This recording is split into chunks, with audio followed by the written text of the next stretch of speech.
সবাইকে স্বাগত জানাই। আমি অহনা এবং আজকের ভিডিওতে আমরা আলোচনা করব রূপচর্চায় মধু ব্যবহারের অসাধারণ গুণাবলী এবং কিভাবে এটি আপনার ত্বককে সুন্দর করতে সাহায্য করতে পারে। মধু প্রাকৃতিকভাবে প্রচুর পুষ্টি সমৃদ্ধ এবং এটি আপনার ত্বককে উজ্জ্বল ও স্বাস্থ্যকর রাখতে অত্যন্ত কার্যকর। তো চলুন শুরু করি এবং ভিডিওটি যদি আপনার ভালো লাগে তাহলে লাইক, শেয়ার এবং সাবস্ক্রাইব করতে ভুলবেন না। মধুর প্রাকৃতিক গুণাবলী। মধু একটি প্রাকৃতিক ময়শ্চারাইজার যা ত্বকের আর্দ্রতা যোগাতে সাহায্য করে। এটি অ্যান্টিব্যাকটেরিয়াল এবং অ্যান্টিফাঙ্গাল গুণাবলী রাখে যা ব্রণ এবং অন্যান্য ত্বকের সমস্যাগুলোকে কমাতে সাহায্য করে। মধু ব্যবহারের উপকারিতা।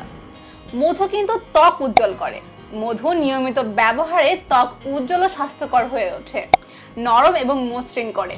মধু ত্বকের শুষ্কতা কমায় এবং নরম করে। এটি ত্বকের বলিরেখা কমাতে সাহায্য করে এবং ত্বকের আর্দ্রতা ধরে রাখতে সহায়তা করে। মধু ব্যবহারের পদ্ধতি। মুখের জন্য মধুর মাস্ক তৈরি করুন। 2 চামচ মধু, 1 চামচ দই এবং 1 চামচ লেবুর রস মিশিয়ে একটি পেস্ট তৈরি করুন। এটি মুখে লাগিয়ে 20 মিনিট পরে ধুয়ে ফেলুন। এটি ত্বক উজ্জ্বল করবে। Body scrub. 3 চামচ মধু, 1 চামচ লবণ এবং 1 চামচ অলিভ অয়েল মিশিয়ে স্ক্রাব তৈরি করুন। এটি গোসলের সময় ব্যবহার করুন যা ত্বককে পরিষ্কার এবং মসৃণ করবে। চুলের জন্য মধু। 2 চামচ মধুর সাথে 1 চামচ নারিকেল তেল মিশিয়ে চুলের শিকায় লাগান।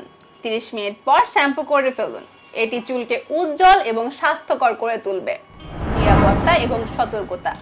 যারা মধুর প্রতি অ্যালার্জেটিক তারা প্রথমে একটি ছোট প্যাচ তৈরি করে নিচে লাগিয়ে নিতে পারেন। মধু সাধারণত নিরাপদ হলেও কিছু মানুষের জন্য ত্বকে প্রতিক্রিয়া হতে পারে। এই ছিল রূপচর্চায় মধু ব্যবহারের অসাধারণ গুণাবলী এবং পদ্ধতি। আশা করি এই ভিডিওটি আপনার জন্য উপকার হয়েছে। আপনি যদি মধু ব্যবহার করে থাকেন তবে নিচে আপনার অভিজ্ঞতা শেয়ার করুন। আরও সৌন্দর্যের টিপস পাওয়ার জন্য আমাদের চ্যানেলটি সাবস্ক্রাইব করে দিবেন। সবাই ভালো থাকবেন, সুস্থ থাকবেন। আল্লাহ হাফেজ।